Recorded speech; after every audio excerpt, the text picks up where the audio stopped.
So hold off on it? Yeah. Okay. Let her know that you have trucks, so she doesn't. Okay, perfect. You good for everything? Do you need it?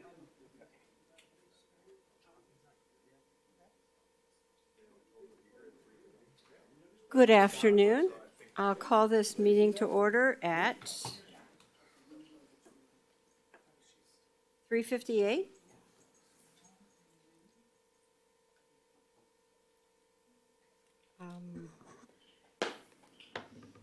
I don't know your name. Katie Jetson? Would you like to do roll call, please? So it'll be Elaine doing Elaine, that. okay. Working the phone line in case anybody calls in. Oh, okay, so Elaine, okay, I know Elaine.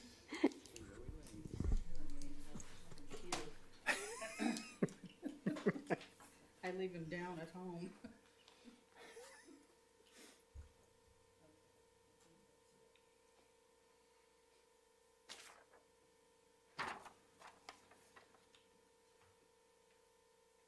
Elaine, would you like to do the roll call, please?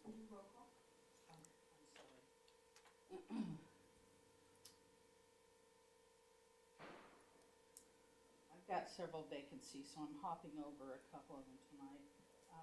Community member Richard Benecki. Present. Community business member Ron Brader. Here. Community business member Alan Copeland.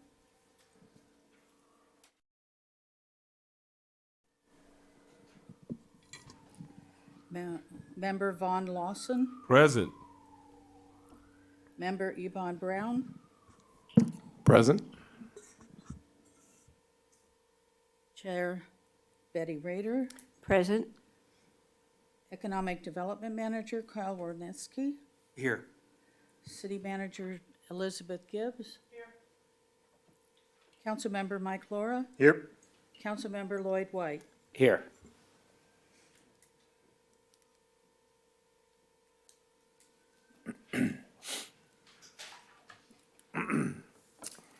Okay, are there, okay, you have several excused absences. I saw a few of those. Would you like to join me in the Pledge of Allegiance? Pledge allegiance to the flag of the United States of America and to the republic for which it stands, one nation, under God, indivisible, with liberty and justice for all.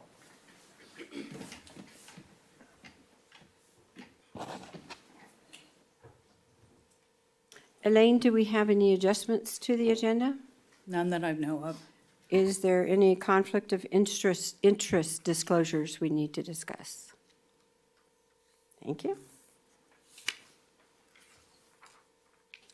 Do we have anyone here for public comment or on the phone? None. Rudy, do we have any callers on the line? I have no callers on the line. Thank you. Okay, we'll move on to action items. Approval of the minutes from the last meeting. We had a chance to review those. Would anyone like to make a motion to approve the minutes? I'll move to approve the minutes. All those in favor? Aye. Aye. Opposed? I'm going to abstain because I was not at the October meeting. I'll Thank you. also abstain, Madam Chair. Thank you. The minutes have been approved as presented. We have a downtown Beaumont revitalization plan update, staff report. Thank you, Madam Chair, members of the committee. Just a quick background is back in November of last year, council awarded a contract to GHD for the preparation of a downtown Beaumont revitalization plan to really serve as a planning and implementation tool to further what is currently on the books in our Beaumont 2040 general plan. It had an element for our downtown area, and it created a vision and some ideas of what we wanted to see in terms of the community and what council wanted to see for that downtown area. So we hired GHD to start our revitalization plan process, and it really seeks to identify or accomplish different goals. to fully understand the physical environment, regulatory needs and objectives, to identify and establish specific development goals, strategies, with an implementation plan that allows us to get from point A, which is where we are sitting now today with a vision, to point almost Z, which is full-blown, thriving downtown area, right? And it takes steps to get there, and what this plan will do is provide an idea of what it's gonna look like and provide recommendations on how to actually get there over time. So the attached presentation that was part of your agenda packet is prepared by GHD, and Jonathan Linkus from that company is going to present to you all. And feel free to jump in and ask any questions or provide comments, and we'll kind of kick it over to Jonathan. Thank you. Thanks, Kyle. It's a pleasure to be here, and this is the second time we've met with most of you, and so it's a pleasure to show you an update on our progress. We're about 2/3 through about a 1.5 year long process, and the last time we met, we discussed what is a kind of measure of an economic potential, and today we bring some physical proposals and some vision about what development potential we see, and some initial discussion about what it takes to make sure that development happens from an implementation standpoint.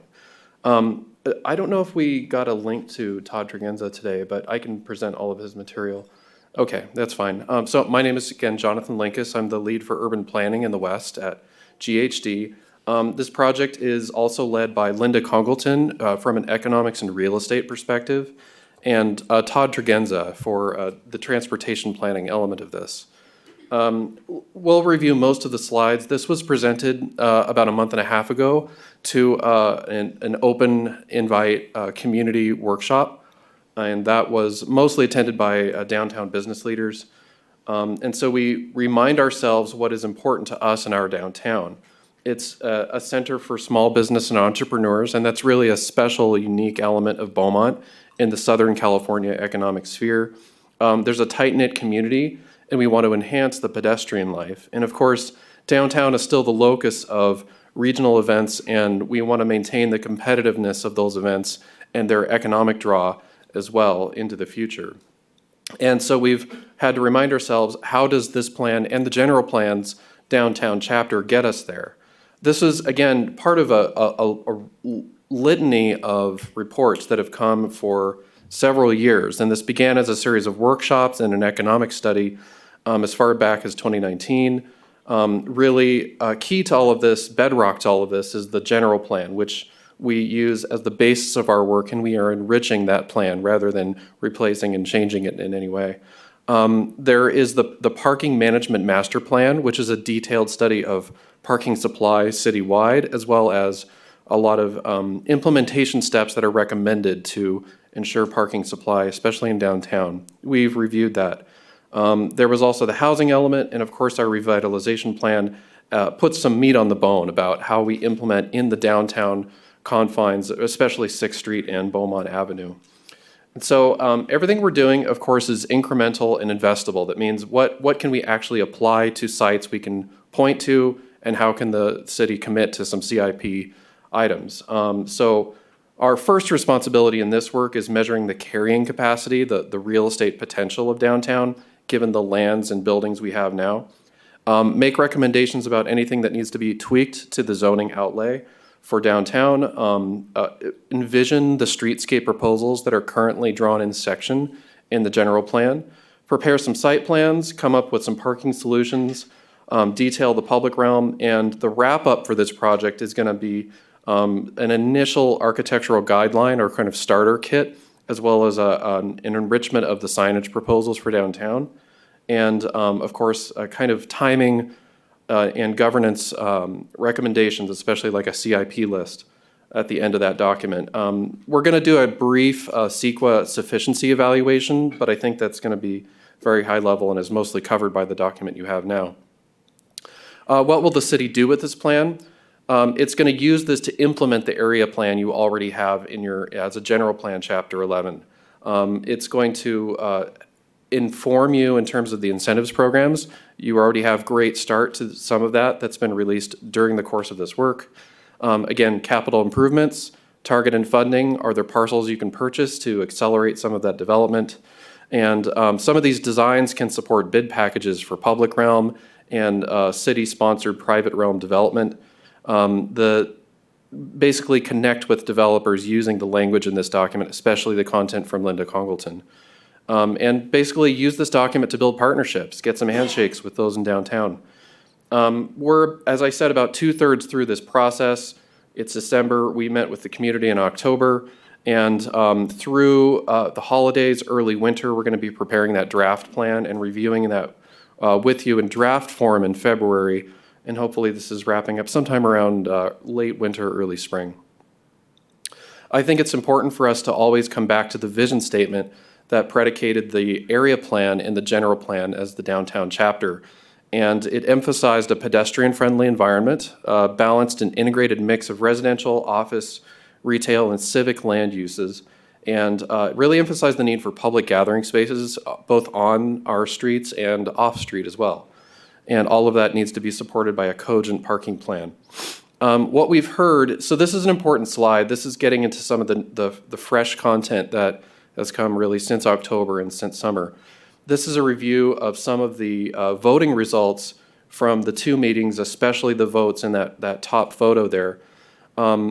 That was late summer.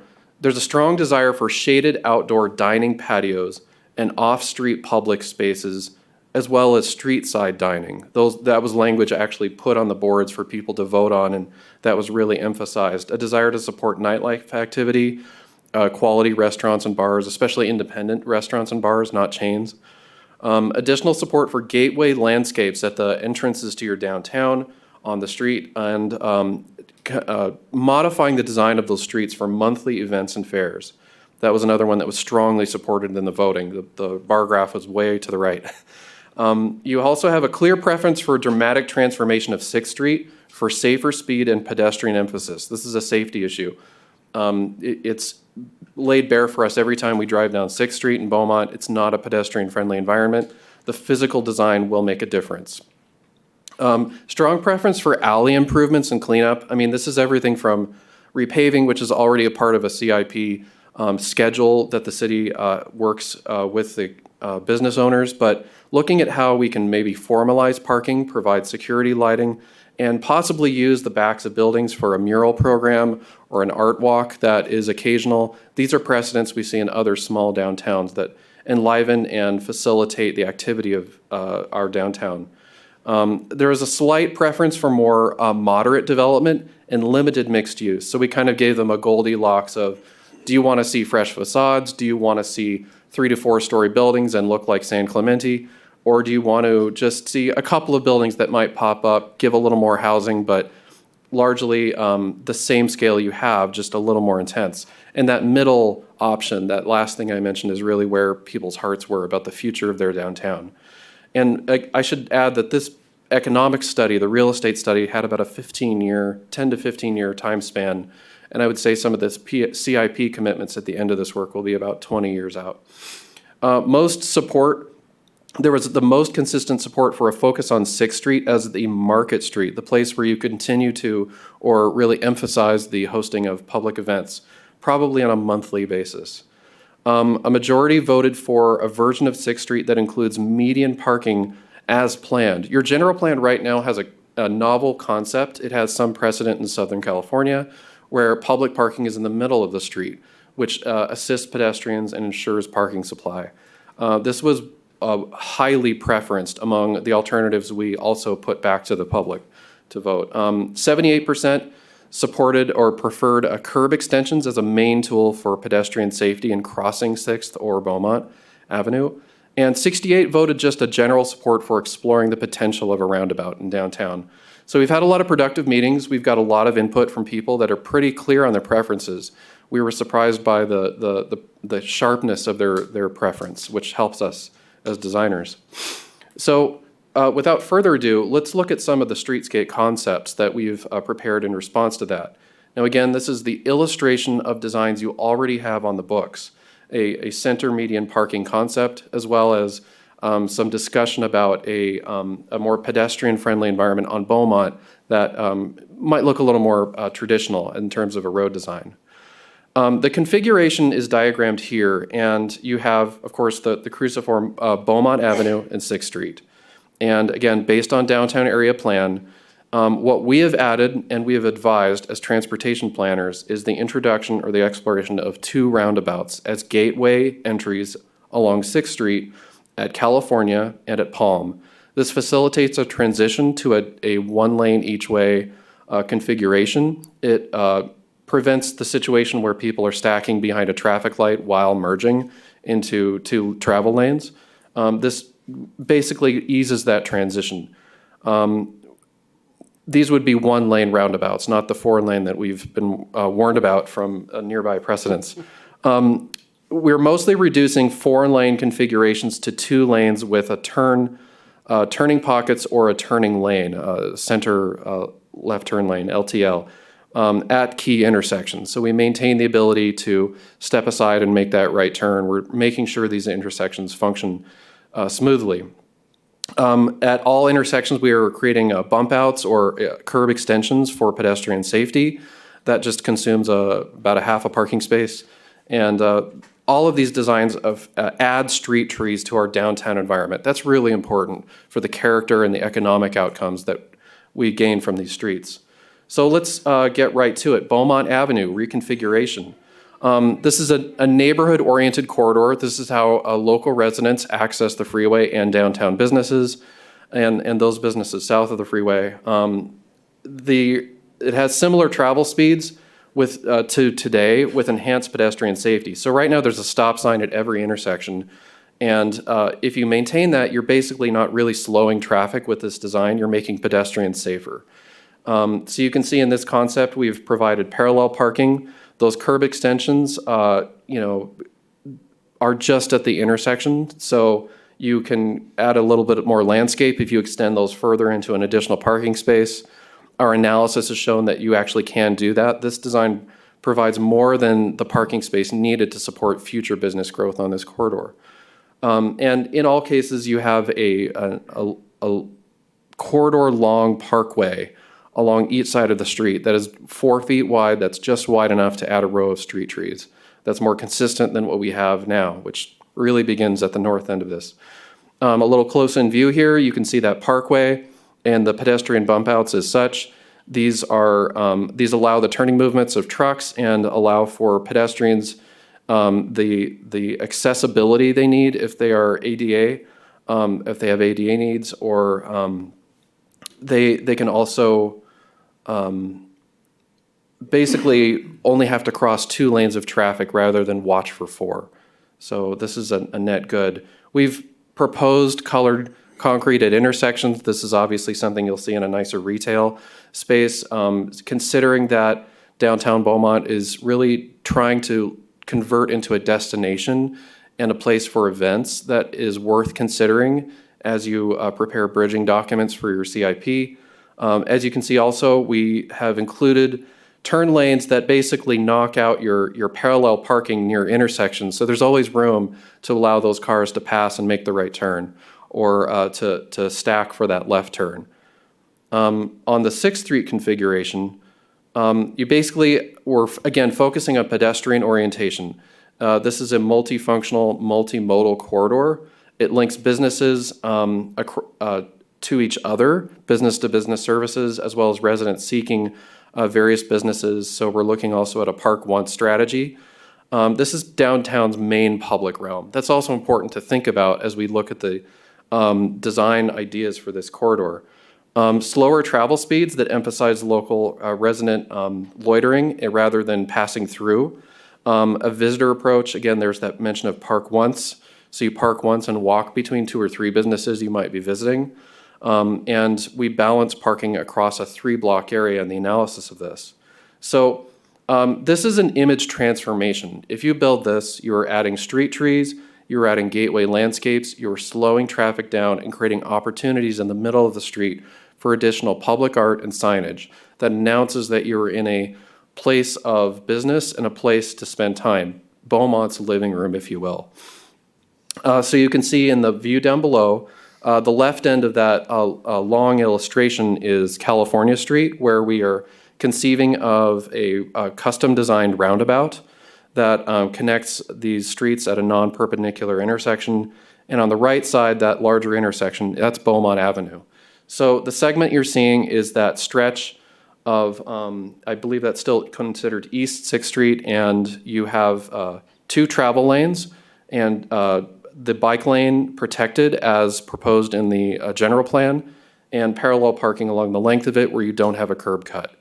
In these designs, we've accommodated all existing curb cuts. So that's important.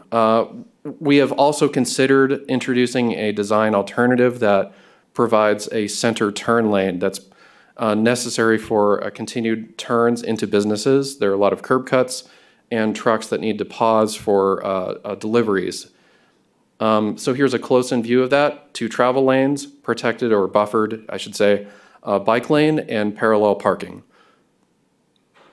Here's a close-up view of that roundabout. You can see the sort of brick paver we're imagining here. That's really a turning apron that allows the rear end of a truck or a long trailer to basically cheat the system and crawl over that. And that apron allows for the turning movements to basically fire anything that normally would pass through the intersection today. So there's not a limitation on this. Pedestrians are pulled back from that traffic and have their own opportunity to pause at safety refuges on these islands. So you're basically looking at a zero fatality scheme in terms of pedestrian safety. This is the kind of design it takes. And you might notice that this is close to the Grace Avenue turning bulb or cul-de-sac that was capped off some years ago. And this takes advantage of the proximity to that for an additional development concept we're providing. So this is linked to a development success story we hope to see. We're also looking at the introduction of roundabouts in your nearby competitors. Ukaipa has done a similar scale of reconfiguration, and frankly, it's been a revitalization for them. Their archway announces downtown. Their landscape provides a place of announcement. The greening is important for the overall character, and I think we can do better than this. Let's introduce some street trees and look at how this can connect to neighboring developments that might be city-accelerated revitalization projects. At the core of the 6th Street design, you have a feature that your design team was brave enough to innovate, and I think it's an improvement on what we see at Lancaster Boulevard in Lancaster, California. And what's special about this is the overall strategy is reclaiming the segment of the street for pedestrians and allowing it to be more closable for events because of its configuration.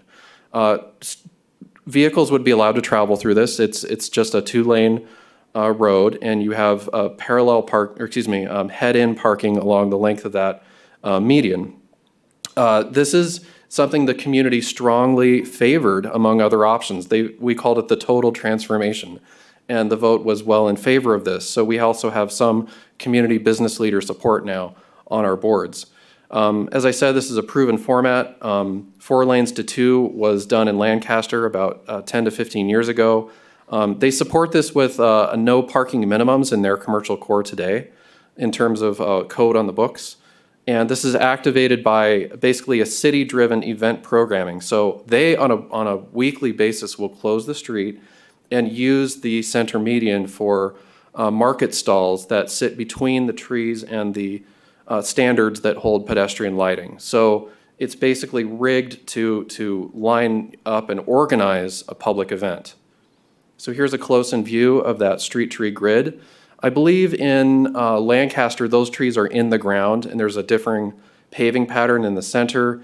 Pedestrians park, and because of a 15-mile-per-hour speed limit, it's essentially safe enough for pedestrians to cross from their public parking to businesses. So it becomes a really slow-speed, business-oriented district. And it's been a total success in Lancaster. People go there to spend time. Their wallets spend longer in the district. I just visited about 2 weeks ago a place like this in Orange County as well. Here's a look at Lancaster Boulevard, and this could be your 6th Street. So here's during the day. They have parallel parking. I believe in our design we are including some limited parallel parking I'll note that this parallel parking is in front of what would be the future enhanced Veterans and Local Heroes Memorial. This is 15 miles per hour. This is a sharrow. It does not include the bike lanes, so there's a little more maneuvering space in our design. And this is the transformation. Every week, I believe that's like their Thursday or Friday, they have a street fair, kind of farmer's market. It's under the shade of those trees, and those light standards have plugs that allow people to plug in for their power, run their Square or whatever laptop they need as a cash register. So it's set up with an ability to look right for pedestrians and play that safety. The downtown revitalization concepts are how we follow that design with site plans that explore the capacity of vacant parcels or underutilized parcels in downtown. And this is important because we need to understand how the carrying capacity of downtown relates to the economic potential of downtown based on the overall growth of the city. So our real estate economist, Linda Congleton, has been along for this ride the entire time and has worked diligently with the city's economic development group to look at housing totals, regional competitiveness, and to assess what is the demand in terms of wallets for restaurants and commercial, retail, and housing. From the other end of this equation, we need to plug in what lands are available. Where can we see some growth potential without knocking out any existing success stories? Because we love our small businesses. These are all employers. So you're seeing a map here of sites with the highest potential for redevelopment to occur over the next 15 years. Most depend on lot merging in order to be sized viably for the kind of development typologies you see relevant to developers today. Some depend on block or district shared parking strategy.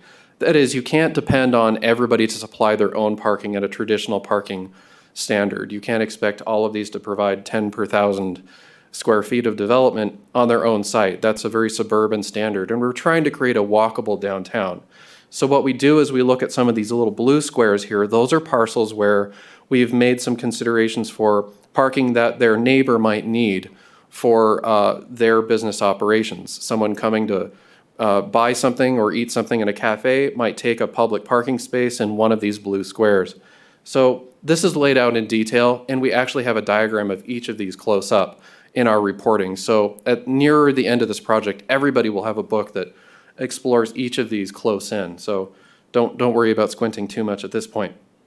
The highlights from Linda Congleton's real estate analysis and economic analysis are that there is a demand for about 90 or so dwelling units in the downtown area. And that comports, I believe she has attained that from looking at the portion of downtown in terms of geographic area and land availability and land value relative to the overall growth rate, the housing permits that are coming through the entirety of the city's boundary.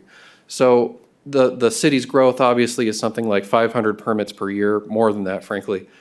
Downtown, it's fair to expect us to see 90 dwelling units over the next 10 years, I think was actually her limit on that number.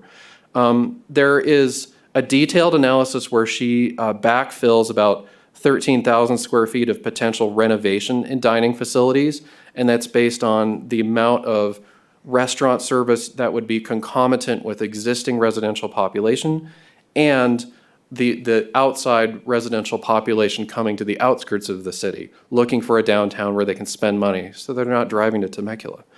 In addition to that, you would need to build an additional 56,000 square feet of restaurants, cafes, probably small independent restaurants, not chains, at her advisement. She is a retail expert. And what's important about that is if you do the division based on the size of those businesses, 2,000 to 4,000 square feet each, you're looking at about 14 restaurants. And so what's important here is that's both what we have matched in terms of the land we have identified and designed for in our designed analysis, our revitalization concepts, as well as her forecast. We've tried to balance those two, basically build to the demand in our designs.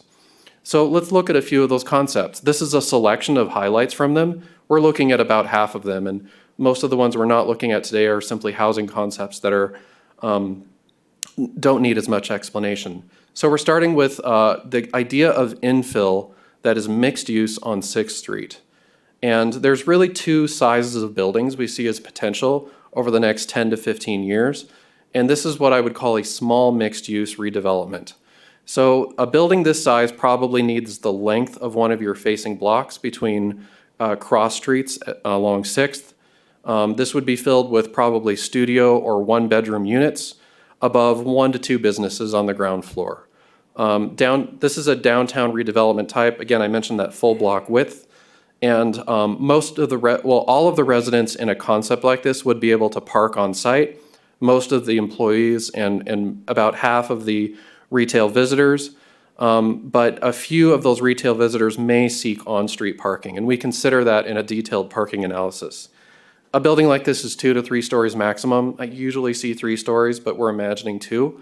We've talked to some landowners and business operators today, and they've already said, you know, if I was allowed or if I had enough land, I would put a few studios above a building. For family, for people I know, there's a demand for a kind of starter home living for, you know, residents, employees who work at retail and cafes in downtown. It's all part of the mix. And so there's an interest in this coming from the voices on the street now, not just the market above us. These are examples of real projects from around the country. I believe both of these images are from the southeast of the United States. They're increasingly common. You run a Google search, you find a lot of images like this. These are the best ones I could find that look the most Beaumont to me, at least for now. Here's an example of exploring that potential along a stretch of 6th Street frontage that is fairly underutilized. About half of those buildings are entirely vacant, and a few of those buildings are either underutilized and owned or for sale. So there is the potential long-term. One of these is actually a dense employer, and so there would have to be, again, 10 to 15 years on a project like this. But a building like this will get you about how many housing units, excuse me? You'd get about 6,000 to about 6,000 square feet of food and an additional 5,000 square feet of retail on the ground floor. You'd get residential units numbering about 25. I believe these are envisioned as studio or one bedroom in this layout. So we've done the division and accounted for gross square footage and a corridor in this brief high-level concept. The parking behind, it's 60 feet wide. It fits most residents, employees, and business visitors. And frankly, that's probably all you're going to need most of the time outside of maybe a peak hour. So you'll see how important this concept is to coupling to streetscape improvements.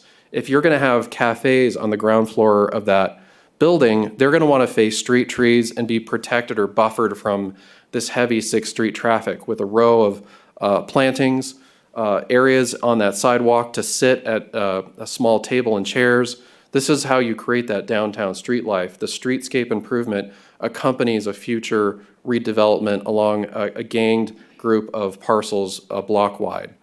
What happens a little further down the street is more limited because of parcel availability. If you look at opportunities where you still may need some lot merging, the most you can achieve is what I would call a mini mixed-use infill redevelopment. So this is a junior version of what we just saw. Again, studio or one-bedroom units, probably studios. These are, again, downtown infill type that we see around the country. It would require 2 to 3 merged lots. And in the concept we've drawn for downtown, most of it is parked on site. And you may have to accommodate some tuck-under parking to fit even the residents in this building site, on site. So we'll have to review the building code to ensure that there is some allowance for that. So you can see here, it's a small building. This is looking at the recently cleared sites across from City Hall. This would be a nice to have if there's a cafe across the street from City Hall. And this is probably large enough for one business on the ground floor, not 2. And that's because those restaurant operations like to have about 3,000 to 4,000 square feet. This is looking at probably about 8 residential units, 1 bedroom or studio, probably 4 to 6 residential units if they're any larger. But 1 bedrooms are kind of where it's at right now for the small rental market. We also looked at a type that is a blend of retail and housing. There is a project opportunity at some vacant land up on 8th Street. So the future of your downtown might include kind of grainier projects like this that are a little smaller, fine-grained, more walkable. These are very pedestrian-oriented. These are examples that the top one was actually fostered by our real estate economist, Linda, in Louisville, Texas, I believe. So this is small, independent, owner-occupied restaurant buildings, 1 to 2, on a site that you can find up at 8th and Beaumont Avenue. They benefit from outdoor dining, and we appreciate the mix of urban forestry and trees out on that site. So a site like that has some value to a developer that wants to create an outdoor environment that is pedestrian supportive. On the back of that lot, there is a similar sized piece of land where you would really want to see the densest possible housing without going for multifamily, and that usually comes in what we call a 6-pack or 8-pack in the development community. These are small homes. They are separate, owner occupied, usually not attached, 1,000 square feet to 14,000 square feet. Again, we need to review the code to ensure this is possible, but it's important for you to understand the nature of that development as you consider these changes. Here's a quick view of that layout. 1 to 2 restaurants in the front. The site is self-parked if you take advantage of the alley with connections. A dining patio facing Beaumont Avenue under these beautiful trees that are a part of our urban asset. And you're fitting, right now we're showing about 8 dwelling units on that site if the buildings are 1,400 square feet gross. And that's parked off of the alley and off of basically a stub end coming off of Euclid. These are pretty common in Southern California. You see a lot of it in Costa Mesa, closer to where I live. This is, we have a housing deficit in Southern California, and so we need to look at how we can reasonably include more housing on a piece of land. This, of course, would have to be lot merged, and we would encourage the city to do anything possible to encourage this development. There are projects that are especially city accelerated on that note. These are projects that involve some city-owned land and may involve a lot of public realm improvements. And these are really what we see as strong catalysts for a transformation of downtown. The first of them is something you might already know about and are working on, which is the Grace Avenue, what we call the Grace Avenue Gateway with street side dining. This is a catalyst in the sense that it begins with the reconfiguration of Grace Avenue, a street that was cul-de-saced and cut off from access to an intersection. Its role has changed. It serves as access right now to one restaurant for only half of its parking access and is basically underutilized as a piece of public realm. The leverage you have right now is that you own the city historic building, the old 1913 City Hall, and you also have the, I believe there is some intention to assist the redevelopment of the laundromat at that corner, another similar historic building. The acceleration really can be your partnership with surrounding businesses. Ramona's has been to both of our meetings, and they have appreciated our design concepts and how we've incorporated them. They would love to see an improvement on Grace Avenue that activates it with events, allows them to maintain most of their parking, at least within that district, and they want to be involved in something that includes a little more dining and retail on Grace Avenue using these city-owned buildings.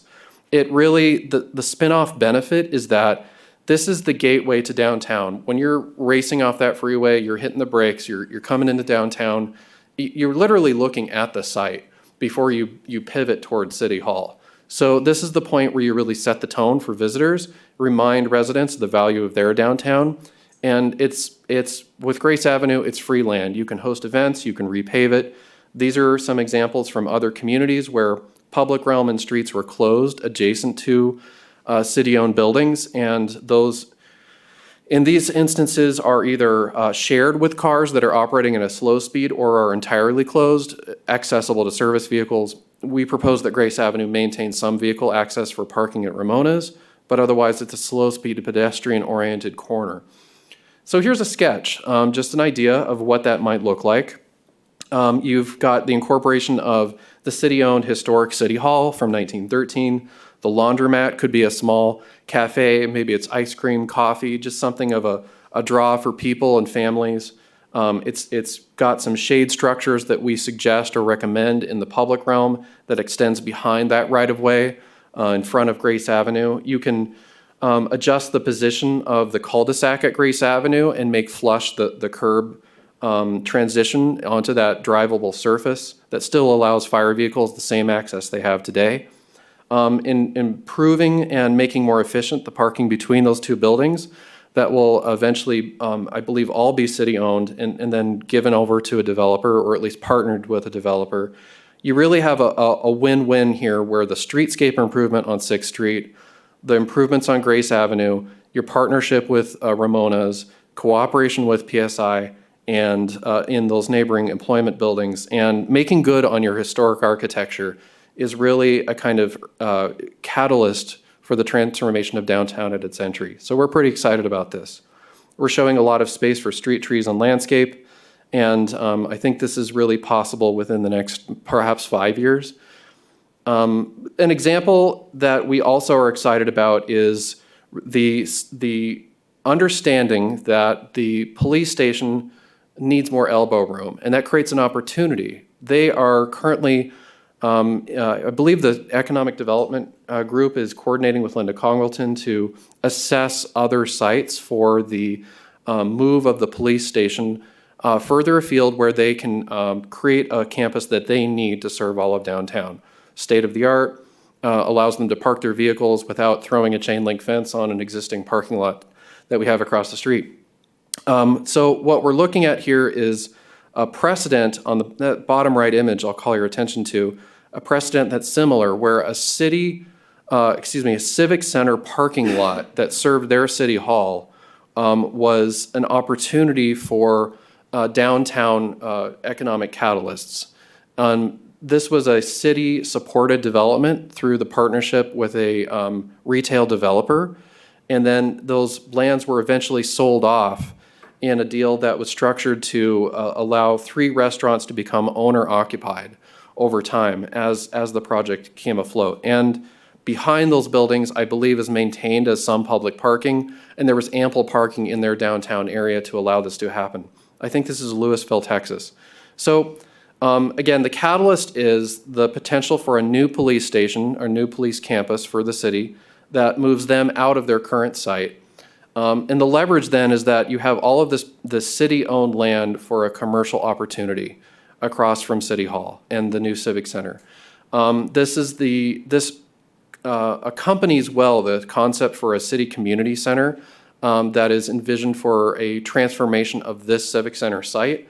We understand there's been some analysis of this building as having more of a community use, and the building behind us, that annex, as the future City Hall. These are pretty serious concepts in terms of transformation, and all of that has to happen together to unlock the potential of this basically a walkable retail concept that would support events in the future plaza between these two buildings on this site. So that's the spinoff, and with the shared parking on 6th Street, events happening on 6th Street, you create basically a crossroads at Orange Avenue, 6th Street, retail on one side, and a new civic center that creates a space for events, for civic gathering, a space to protest, and basically an understanding that this is the heart of downtown. And the long game then is that you can host major events and conferences in your space here and on the street. So here's a composite image of a reconfiguration, a total reuse of the city-owned parking lot, the vacated police station site, below the school play field attached to Stewart Park, and some retail buildings that are sized for owner-occupied 2,000 to 4,000 square foot restaurants. The idea also is that the parking behind it and to the north of it would remain as a public use parking facility. And in the long term, in support of increased public events, we imagine that this would have a parking deck over it on that north rectangle. Maybe I can use the mouse here. This would be a potential for a future parking deck. And that would not only cover the need for this retail, the need for additional events, that are happening in the community-oriented use of this building, but would then support the existing demand we already have at the public facility that we're starting to chomp into with police storage. So that would accompany well with the existing design on the books, or at least floated for a revitalization of the core of the Civic Center as an event space.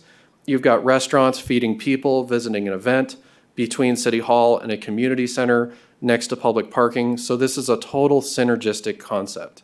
And we've ensured that the parking supply across all of the facilities in this design maintains support for current demand as well as future demand we're adding with this additional retail. I'll briefly cover the parking analysis that we went through over the last month. The highlights are basically that our designs accommodate the future parking demand. That's important to state up front. There are some proposals we have that supplement the on-street parking strategy presented in your street designs that we've created for you. There is an assumption that there's a shared parking factor that designers use to consider those who might park once and visit two businesses, and we're taking a safe assumption of that's only 10%. Usually you use a little higher in a high retail environment. We're also assuming that about 10% are going to ride bikes, use transit, or walking in this future of downtown. This could be people just walking from houses nearby, and that's usually on the low end for that assumption. It can be as high as 20%, even in a suburban environment. We assume the Civic Center parking and park and ride need will remain. Right now that parking lot has shrunk a little. We assume that need is still there, and so our design accommodates that as it was before. Overall, the current parking is adequate today. That's important to state as well. Our streetscape proposals largely cover the anticipated parking need long into the future. So all of this really doesn't come to bear for probably about 10 years. So this is just for your sense of there's been parking analysis. It's been done both independently for Beaumont Avenue and 6th Street, and those colored parcels are those for which we estimated a demand based on your typical parking rates for those business types. And we went business by business. It took quite a while. In conclusion on the parking analysis, which was a part of our scope, the parking management plan, overall we support, and we think it works well with our concepts. Some of their highlights were emphasize a downtown streetscape for pedestrian orientation, supports a Park Once strategy. Overall, we like all of the strategies. I think what's really important is that in our design, Beaumont Avenue exceeds the demand for future business growth on that corridor. Our design actually added more parking than there is today on the street. And those are well-parked sites too. 6th Street, this is a touchscreen. 6th Street, there is a deficit in the long-term future if all of those buildings that we've colored in those little orange sites gets built. But most of the recommendations in the parking management plan cover that need. There is near-term emphasis of the parallel parking that uses 5th and Wellwood. It's important to never really take that away from those businesses that employ a lot of people. A lot of people working in Omni Engineering and PSI, they're parking on the street. So it's important to protect that access. Striping and demonstration project might be the way to ease into that radical change of 6th Street in the near term. In the midterm, and this is starting to get into that parking management plan recommendations, explore the alleys. Could they be repaved and striped for parallel parking behind or head-in parking behind the businesses with city money as a CIP item? And there is a couple of vacant parcels on the north side of 6th that might provide small public parking facilities. It's important to pay attention to as we look to the future. That's also one of the recommendations by the PMP, this idea that there would be additional public parking accessible. The way that gets supported in the long-term future is a downtown parking and transportation fund along 6th Street. I don't think that's advisable until some redevelopment has already occurred, potentially the Grace Avenue project or stuff up along Beaumont Avenue at 8th. And long-term, I think a parking deck on the city-owned parking lot across the street, if it's converted to retail, would be necessary to support the events that we want to hold. The bottom line is that City of Lancaster allowed all such changes to occur in their community by eliminating parking minimums in their commercial zone. This was in 2016. So that's the state of the plan today. There are a few more things we're going to add before we present to City Council in a few months. Today, we're talking to Economic Development and the Planning Commission. We're going to begin the work on some architectural guidelines, or at least a small starter package for that, some example images, some lists of things to consider, a design kit of parts for signage, and possibly that archway at the roundabout. And then January, February, all of that is building the plan document, something we can present to you and council as a draft. And then February and March is time we hope the plan sees adoption. So that's it. I guess, do we take questions now, or? Yeah, I'll open up the committee members for any comments, suggestions, questions, et cetera. Thank you very much, Jonathan. That was very thorough. My little head's spinning right now. It's a lot to swing through. Does anyone have any questions? Yes. Let me start by saying outstanding. I appreciate what you've done here. The way that you presented it to us in, maybe 40 minutes was very complete. I would love to get the beginning of your presentation till right before you start questions on a thumb drive. I know a number of developers who have, said we want to help and improve the area, and I would love to get that into their hands as soon as possible. I know we still have to go through the rest of the steps, but I can tell you right now, there's 2 or 3 that I know would start showing an interest right away. Yeah, ahead of that draft document. Maybe Yeah. we can Yeah, I think assemble some slides. I think there's some good opportunities, especially the way it's been presented, and it shows that the city is committed to moving forward on this. So, thank you. Thank you. Any other questions? Mr. Benedict? On your roundabout at California, 6th Street, Yes. I go that route quite often, and I'm always stuck behind some big trucks. And I'm just wondering if, I think what you're probably recommending or proposing at this point in time is that once Potrero is completed, most of those trucks will go the other way. But right now, they don't. And Right. I just drove through that. yeah. Yeah. And it would be really create quite a bit of problems if that occurred, because those trucks would continue to go that way, I'm sure, if they couldn't get any other way out. But hopefully Potrero will be completed, and that will be the major exit point for most of those trucks out of Amazon and CJ Foods and everything. The Potrero improvement and connection to 10 freeway is important whether or not there's a roundabout at this intersection to alleviate the truck mixing with traffic going through this intersection. And I've been astounded to hear stories that they're driving up 5th, they're making a left on, it's like Yeah, truck it's land crazy. out there. It's also important to note that this roundabout is designed for trucks as well. So really, they might even flow through smoother because they're not waiting at a light.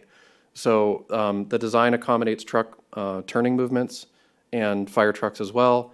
So the Potrero is the key, of course, but we find that designs like this, when the transition to the 2 lanes that approach it are handled well in advance of the roadway rather than right up to it. That's why that transition begins halfway up the block there. They can actually increase the flow, the trips per day through that corridor. And your recommendation is what in terms of step 1, step 2, step 3? That's the next portion we're going to present, or you think that's just going to be a city decision? that's going to I be want to do part all of. 3 tomorrow. I mean, I would like to see that as well. But, it's also important to make sure that these changes are made in a way that doesn't disrupt the current business operations and in a way that takes the best advantage of each of the improvements as they come.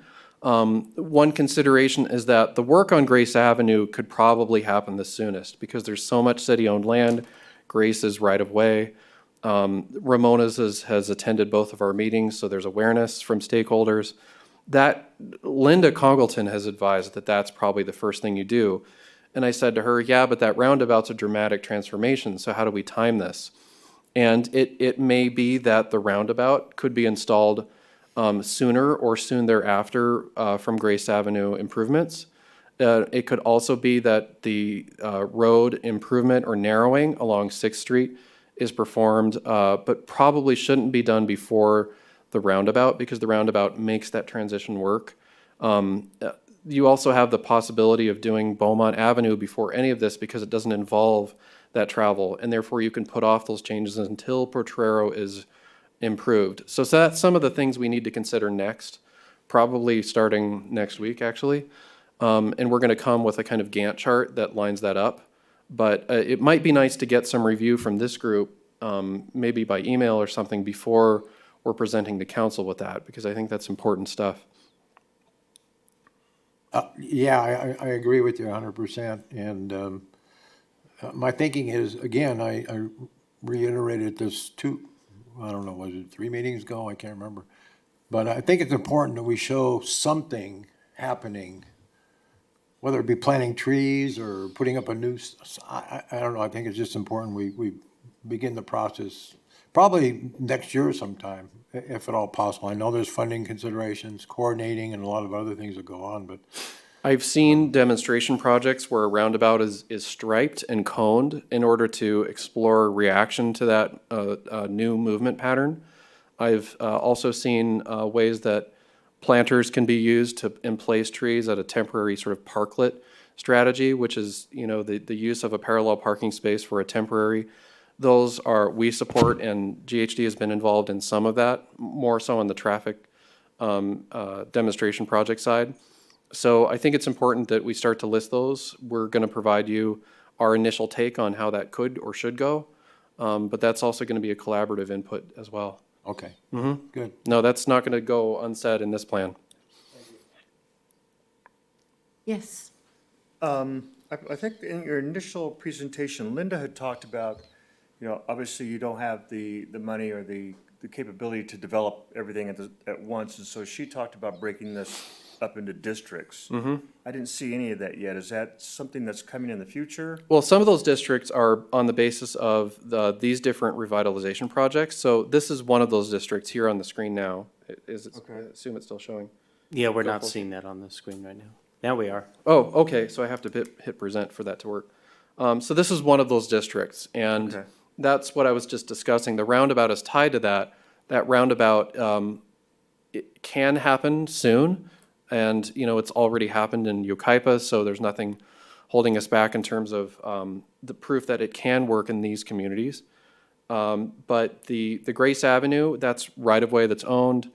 There is, I believe, action to coordinate with the current owner or to obtain ourselves, from a city standpoint, the laundromat. So there's a lot of potential to do this project sooner. And that's one way of sort of chunking it in time and as a limitation on that project. So would you provide us like a map of the different districts in the areas Yeah, where and they this- break and where they start and stop? This is a scale drawing in our book as well. So I do wonder if we should expand it a little to show more of Sixth Street. But we can also provide, this is a composite drawing. These are scaled. We can plot them, and they can be used as basically illustrations in a bid package for your contractors as you start to price this and look at, laying it out in your CIP schedule. Is this one done in 5 years and this one is like at 5 years? That kind of scheduling is really what we envision. And even within this image here, to me, this is like 3 CIP projects here. This is huge.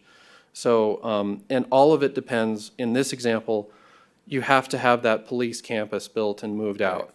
Right. So the fact that has to happen before any of this gets going, and you have to build up funds to revitalize that plaza.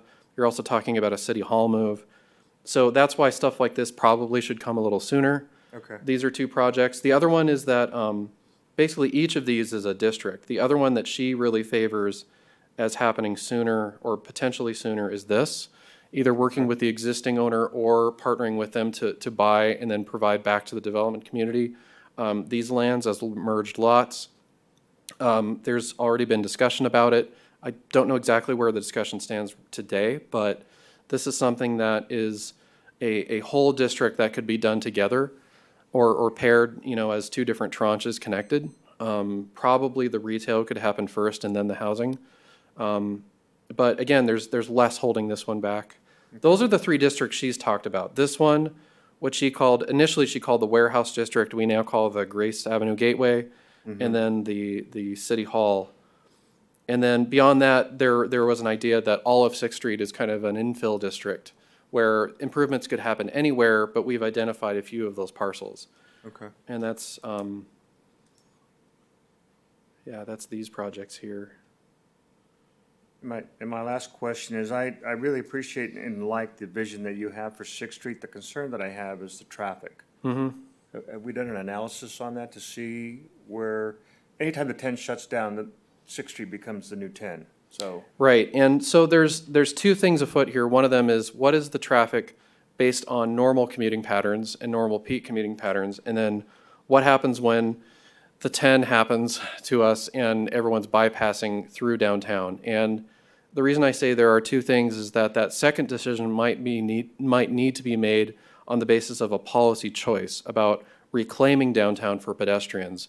And to some degree, should it be so easy for people to bypass through downtown, to clog our cars with, or clog our downtown with cars that are really not here for Beaumont? They're here to get back into the city, or they're to get out to homes in La Quinta.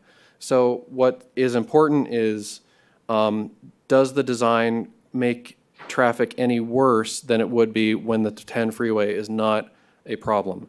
I don't know if we've run a model. I believe there is a model for the impact of the roundabout now. Traffic modeling is not a part of our scope at this time.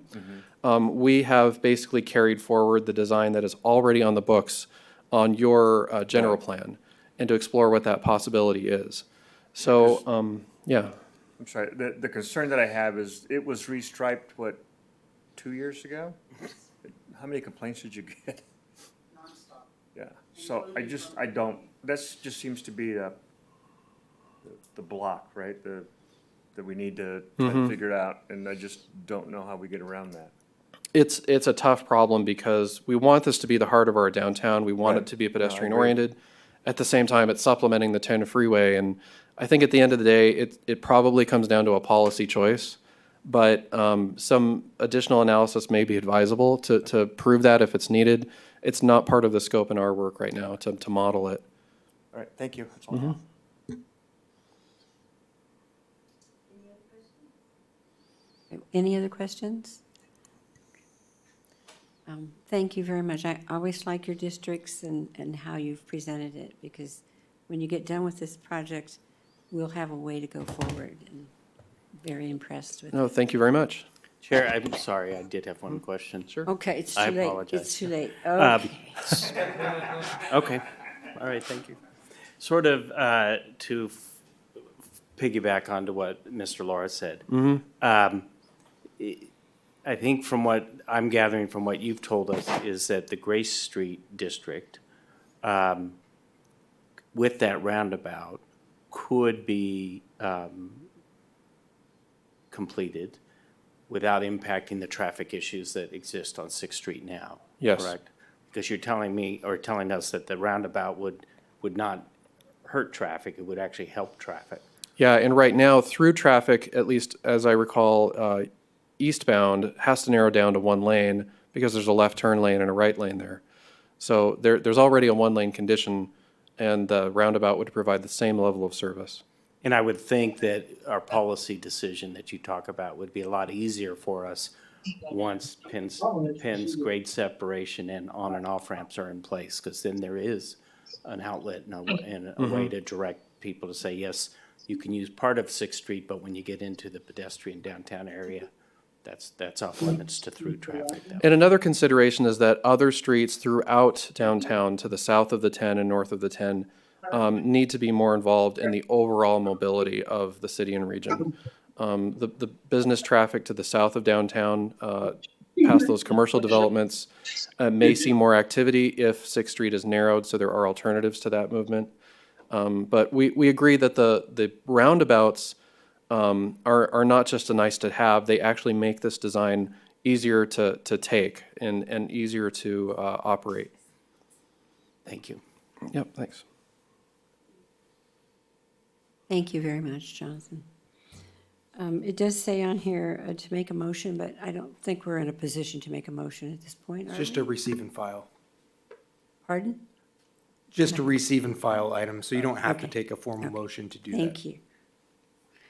Okay, thank you very much.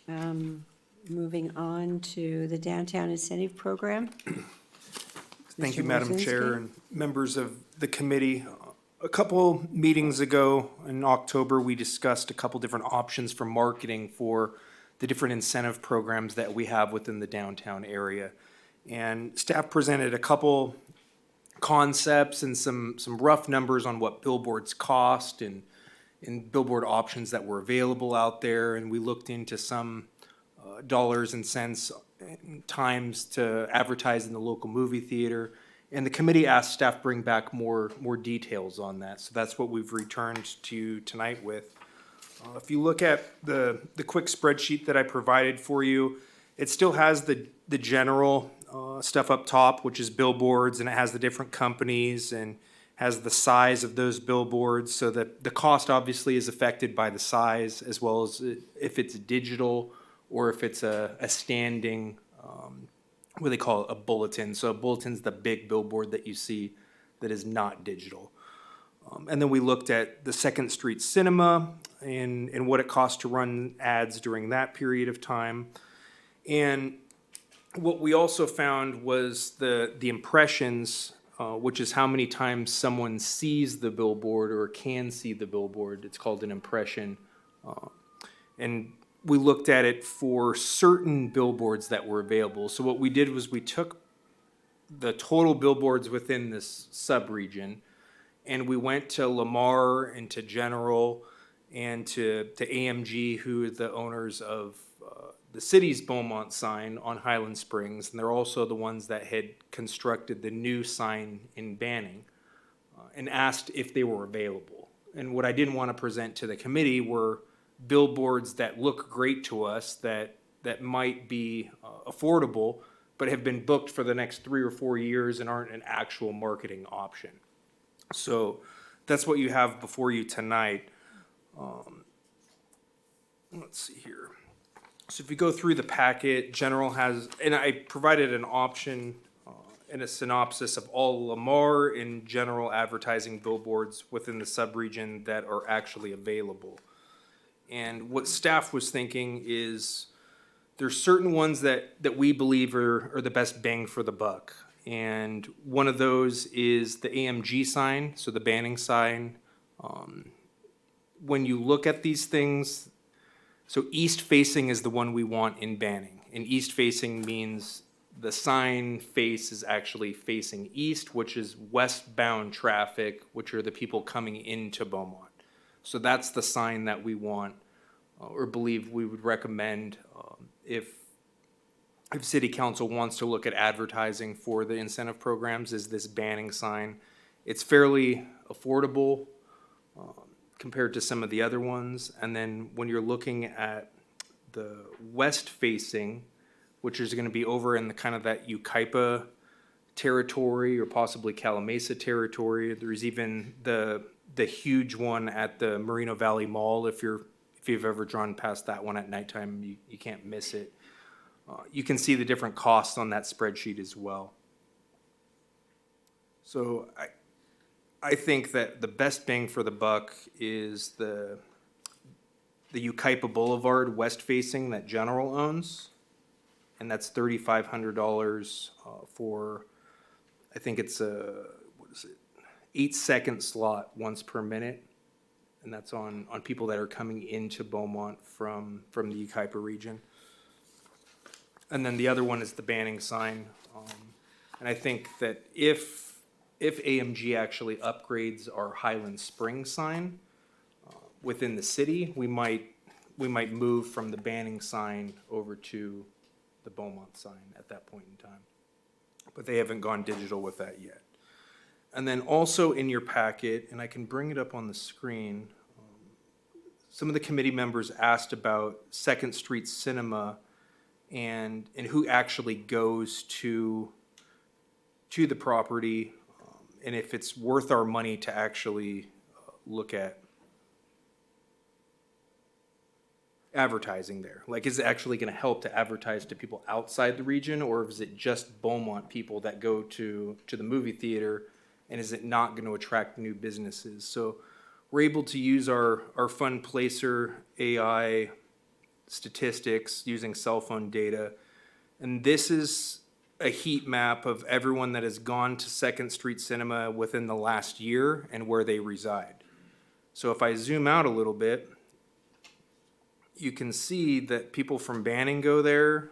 Obviously, Cabazon and the Morongo Reservation go there.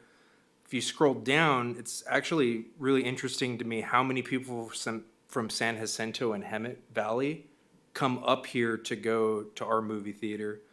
And then you can kind of see out here how many people from Yucaipa and Calamasa come here versus going to the Redlands facilities. So it's not just a city draw, although you can obviously see that by adding that cinema to Beaumont, it's really captured all the people that were going elsewhere for movies. So it is possible that it could help us advertising in the movie theater for some of these incentive programs. And the other thing I did was I was able to do like a monthly visits, and you see that on the screen where it shows the peak.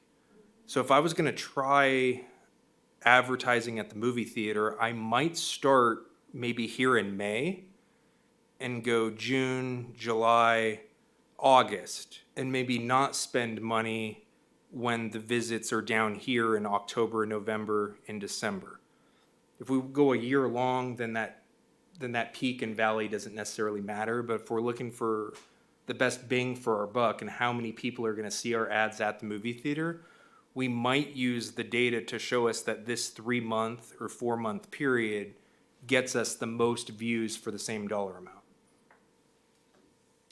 And then lastly in your packet is the different renderings of a couple draft billboard concepts that we had come up with. And I think you have that, and if not, I can pull them up on my screen as well. Oh, wrong one.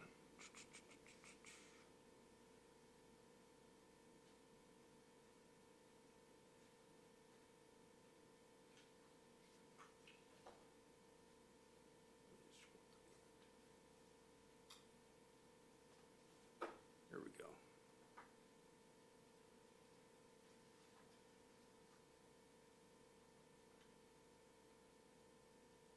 So Ross, can you put up my screen again? So this is kind of an idea of what the billboard might look like. Here's another one, just different taglines that might get up there with the city logo.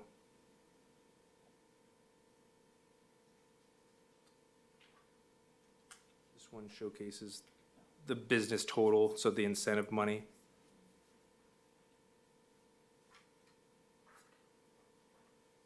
And these are still a work in progress, so if you have any suggestions on if you like this concept and you think it'll look good on a billboard, please let us know, and then we'll make some revisions. But ultimately, what this committee is being asked to do tonight is if you think that it might be worth using the $1 million of incentive programs and a portion of that to actually advertise for those programs, staff's asking the committee to make a recommendation to city council to explore doing that. This committee can't say go buy billboard space, but what we can do is say, look, we've received information from staff. We recommend that you contemplate using some of the incentive program money to market the incentive programs. I like the ads that talk about incentive, because that, the ones that don't mention it kind of don't tell you where to go with the information. What I have been doing lately is when we're in Yucaipa and we go by that billboard that they have, it goes very fast. I mean, you kind of go, I mean, it just goes by me very fast. So we can't say too much, but I think the word incentive, if someone's really interested, would pique someone's interest to find out what the incentive was. I guess my question would be, how are we doing with our incentive program? Is it moving along? And do we need to promote it more, or is it already being promoted enough and enough people have interest in it?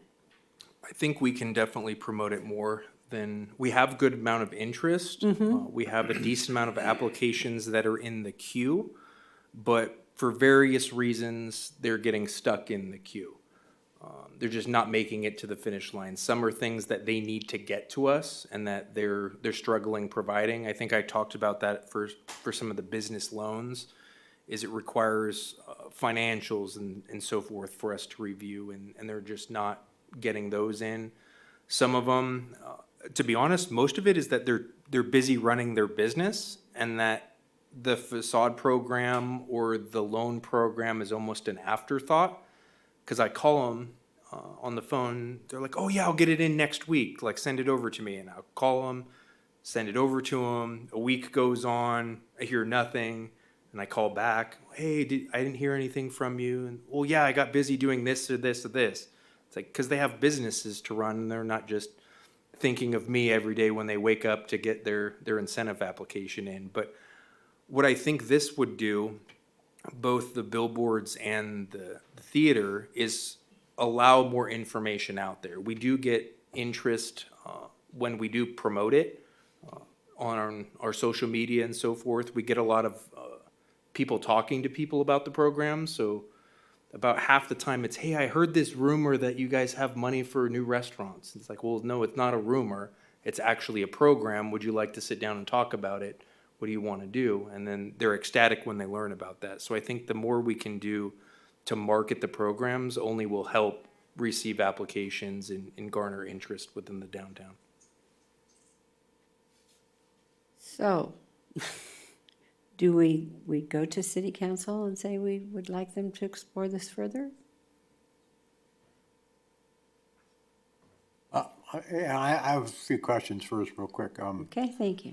Or an observation, maybe. The theater, I don't know if that's a really good idea. I'm sitting there watching a movie, and I'm not too much interested in economic development, and more or less interested in where I'm gonna go eat afterwards, or what restaurant I'm gonna go to or something.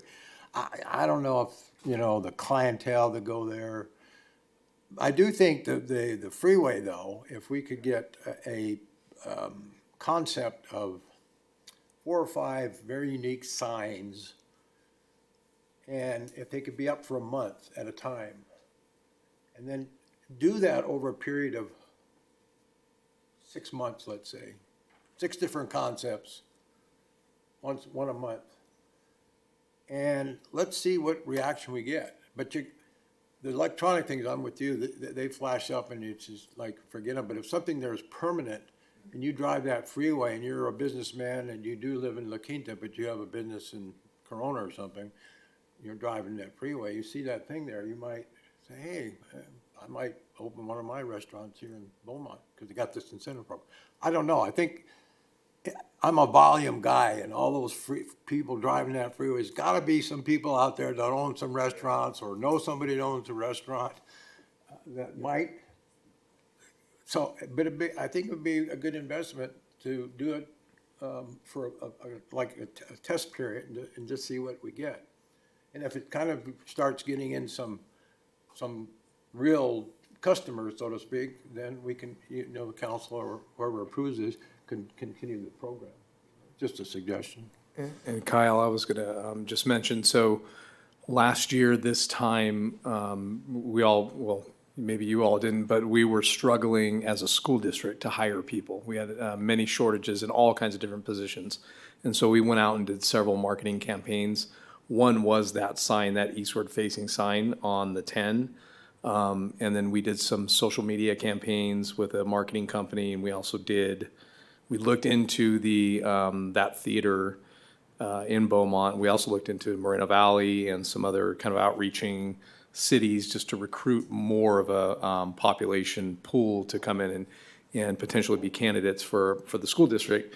And what we found based on marketing data that we got was the social media marketing, which was like a very short, small, it was like a 20-second commercial. And then the eastward-facing sign, that sign in Banning was our biggest hits. And so if it were my suggestion, it would be, yes, I think it's definitely worth to bring it to city council and suggest, potentially doing some piloting, signage and whatnot to market the program. Yeah, for someone who drives from Redlands to Beaumont every afternoon, I understand how you believe that it flashes past, but when you're coming up that hill, you see 20 or 30 ads because you're sitting there waiting to move forward. And if I'm a business owner and I'm, driving home from a Redlands business and I see that ad and I'm like, I see it every day while I'm waiting to get through this traffic. I think that's maybe underestimated in the opportunity that provides. Seriously, I do not do it every day Yeah. like you do. So. Yeah, and the same thing going the other way. In the morning, I'll get stuck in, anytime after 7:30, you will get stuck going west, and anytime after 3:30, you'll get stuck going east. So I would definitely look into that one as well. So should we make a recommendation to take it to city council to explore? Do we need to be more specific? But Is that a motion? no, I am Oh. not making a motion. Yeah, I'd make a motion to recommend to the council that we explore some of at least the discussion here, that Move the we've had. discussion along. With some of our ideas and see if we can get maybe a general consensus on the council to move forward with a program. Because I think it's important. The more you get the message out, the more media or the more avenues you use, the better off we're going to be, I think, in the long run. So. And I'll second if you need a second, Kyle. All those in favor? Aye. Opposed? Motion carries. So we'll take it on to city council. Get ready. I love the idea of putting our ads for our city on a Banning and a Yucaipa billboard. But, I can't say we didn't like that idea either. Okay, so we can move on to update of projects from city staff. Mr. Wasitsky? I don't have anything further. Do we have reports? It's not a report, it's kind of a heads up, I guess. Early announcement, the Epson Golf Tour, Professional Women's Golf Tour, which traditionally has been held the latter part of March, has been moved back another month into the end of April, actually April 22nd to the 26th.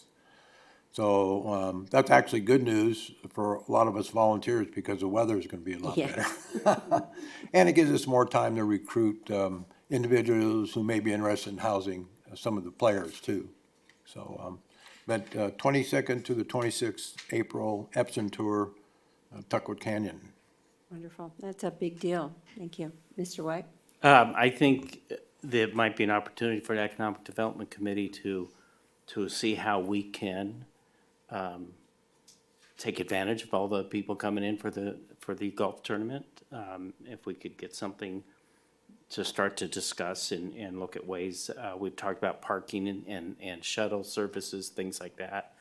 But to partner with Morongo on what they're doing, the investment they're making into that event, I think there's a big opportunity there for the city of Beaumont.